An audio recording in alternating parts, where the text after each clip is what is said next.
We are discussing the maxillary nerve block. So maxillary nerve जो होती है is the branch of the trigeminal nerve. Trigeminal nerve की तीन branches होते हैं V1, V2 और V3. तो maxillary nerve जो होती है वो सेकेंड डिवीजन होती है. देखिए ये सेंसरी इनर्वेशन लेके जाती है किसको, maxillary teeth को, maxillary sinus को, पैलेट को और मिड फेस में हमारे पास स्किन, नोज और अपर लिप आती है. अब मेजर मैक्सिलरी नर्व ब्लॉक हमारे पास तीन आती हैं, ASA, MSA और PSA. सबसे पहले आ जाते हैं ASA. ASA it is anterior superior alveolar nerve. ये एनास्थेसाइज करता है इंसाइजर्स को और केनाइन को. ठीक है, फिर आता है हमारे पास MSA that is middle superior alveolar nerve.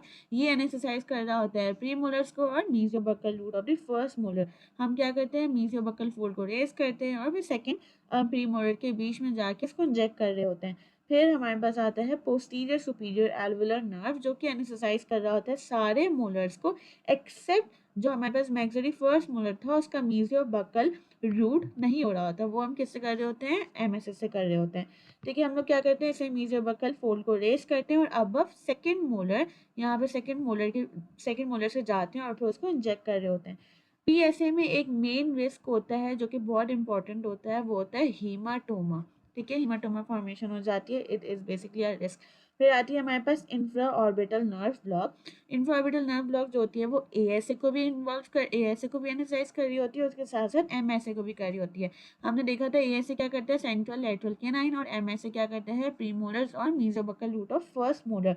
इसको हम लोग कैसे एनालाइज करते हैं, जो आईलिड होती है उसके नीचे आते हैं, इंफ्रा ऑर्बिटल फोरामेन को पैल्पेट करते हैं, फिर अंदर माउथ से हम लोग फर्स्ट प्रीमोलर से जाते हैं बिल्कुल स्ट्रेट जहाँ हमने पैल्पेट किया था वहाँ पे इंजेक्ट कर देते हैं. ठीक है, फिर आता है हमारे पास ग्रेटर पैलेटाइन नर्व ब्लॉक. ठीक है, एक दांत निकालने के लिए हमें उसके बकल और उसके साथ साथ पैलेट दोनों को एनास्थेसाइज करना होता है. ठीक है, इसलिए यहाँ पे हम लोग यूज़ करते हैं ग्रेटर पैलेटाइन नर्व ब्लॉक. ये जो एनास्थेसाइज करता है इंटीरियर हार्ड पैलेट को, उसके साथ साथ पैरेटल म्यूकोजा प्री मोलर से लेके लास्ट मोलर तक. हम लोग इंजेक्ट कहाँ करते हैं, यूजुअली सेकेंड मोलर के यहाँ पे आसपास एक फोरामेन होता है जो कि होता है ग्रेटर पैलेटाइन फोरामेन, और फिर हम इसमें इंजेक्ट कर रहे होते हैं. फिर लास्ट जो होती है वो हमारे पास आती है नेजो पैलेटाइन नर्व ब्लॉक. ये एनास्थेसाइज कर रही होती है इंटीरियर हार्ड पैलेट को फ्रॉम केनाइन से लेके केनाइन तक.